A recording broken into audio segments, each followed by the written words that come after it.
Hello বন্ধুরা, আমার স্ক্রিনে যে ডিজাইনটি দেখতে পারতেছেন, এই ডিজাইনটি করব Adobe Photoshop দিয়ে। তাহলে চলুন শুরু করা যাক। আমরা প্রথমে একটি নিউ আর্টবোর্ড নিব। আমরা একটি আর্টবোর্ড নিয়েছি, এখন এখানে সেই ব্যাকগ্রাউন্ড ইমেজটি নিয়ে আসব। প্লেস থেকে আমি আমার সেখানকার ইমেজটি নিয়ে এসেছি, এখন এটাকে অ্যাডজাস্ট করে নেব। ওকে, ইমেজটা আমি স্মার্ট টু কনভার্ট অবজেক্ট করে নিলাম এবং এটার কালারটাকে একটু ব্ল্যাক করে দেব।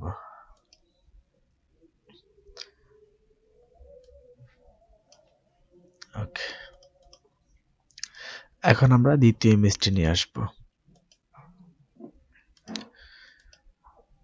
দ্বিতীয় ইমেজটাকে আমি অ্যাডজাস্ট করে নেব।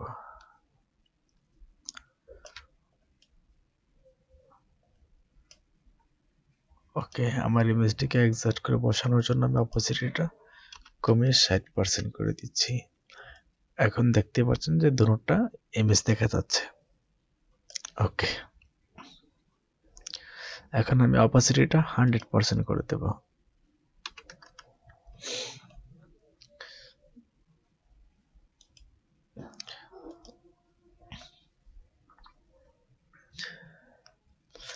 এখন আমি ইমেজটিকে সিলেক্ট করে এখান থেকে একটি ইলিপস টুল নেব। ইলিপস টুল দিয়ে ওকে, এখন আমি পেন টুল দিয়ে এখানে নিচের ইমেজটিকে শো করাবো।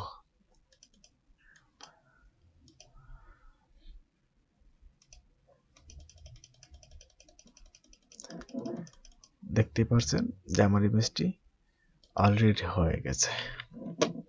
এখন নিচে যে ইমেজটি আছে সেই ইমেজটাকে উপরে তুলে দেব। তুলে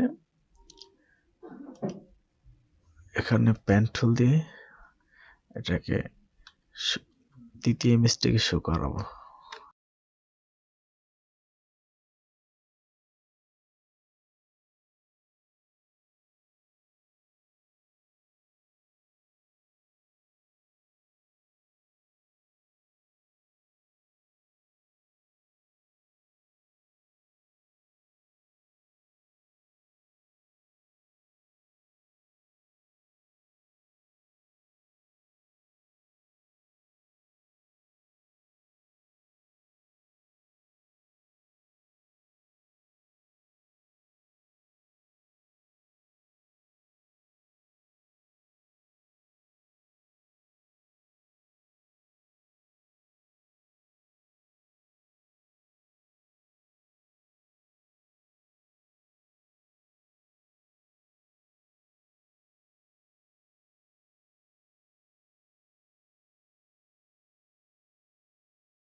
ওকে, আমার ইমেজটি রেডি হয়ে গেছে।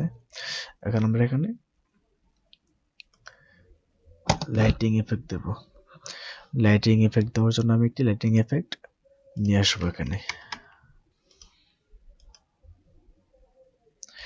এই লাইটিং এফেক্টটি এখানে দেব,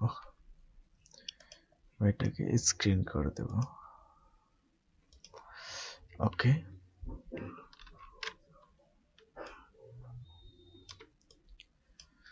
এখানে দিয়ে দিলাম।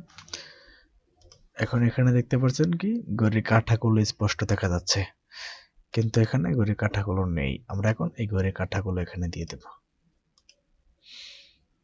এই সেই ঘড়ির কাঁটাগুলো ঘড়িটার সাথে অ্যাডজাস্ট করে দিয়ে দেব। ওকে,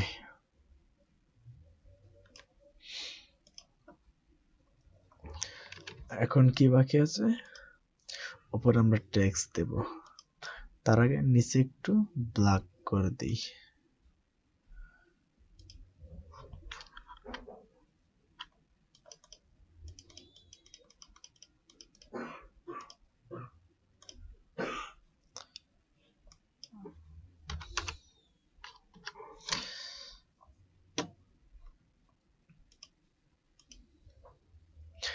এই সেই টেক্সটটি আমরা এখানে বসিয়ে দেব।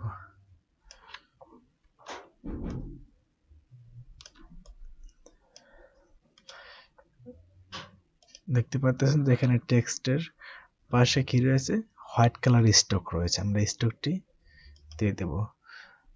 লেয়ারে রাইট ক্লিক করে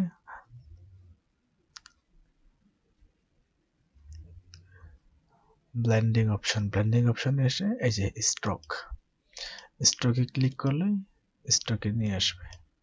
ওকে, হোয়াইট কালার আর একটু মোটা করে দিই। ওকে, গুড। দেখতেই পাচ্ছেন আমার ইমেজটি রেডি হয়ে গেছে, ঠিক এটার মতোই। আশা করি ডিজাইনটি বুঝতে পারছেন। ভিডিওটি ভালো লাগলে অবশ্যই একটি লাইক দিবেন এবং চ্যানেলটি সাবস্ক্রাইব করে দিবেন। ধন্যবাদ ভিডিওটি শেষ পর্যন্ত দেখার জন্য।